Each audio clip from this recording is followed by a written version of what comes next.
A couple of con artists risk it all to steal a life-changing amount of money from a crime boss. When I think of a classic Hollywood movie, this is the type of movie that I think of. It takes place in the mid-1930s, and it captures the look and feel of that time perfectly. But it also looks and feels very much like a movie from the early 1970s, which makes sense because that's when it came out. The Sting was filmed on a studio backlot. Every street and building looks real, but also kind of fake. Now, depending on the movie, having those fake backlot sets sometimes bothers me, but here, I really enjoyed it for some reason. The movie starts off really pretty quickly, with Robert Redford stealing thousands of dollars from a mob courier, which sets off a chain of events endangering his life, as the mob is trying to get back the money that they extorted from local businesses fair and square. Every character in this movie is charming and also a criminal. The Sting makes being a 1930s con man seem fun and exciting. Now, even though Redford is a low-level criminal and steals from innocent people to support his lifestyle, he doesn't come across as a bad guy. He's flawed, but he's also very likable and very charming.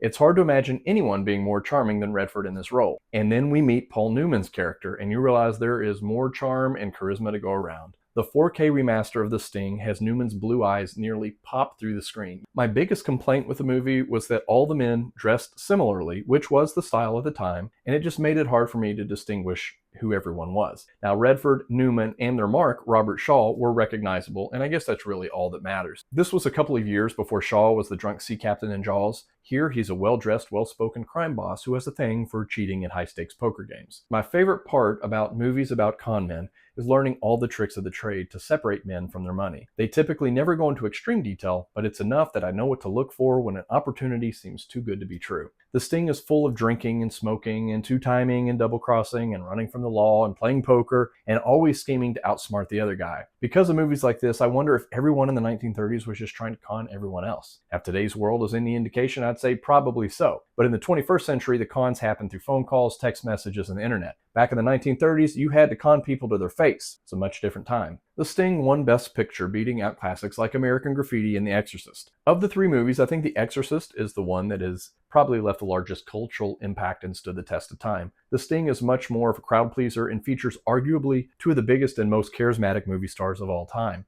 The score of the movie is basically just the classic piano piece, The Entertainer, but apparently that was enough to also win the Oscar for Best Music. The Sting is a must-see movie for any film fan. It was made in that period where there were honest-to-God, true movie stars. Maybe the cheesy wipes and transitions haven't held up that well, but the movie certainly has.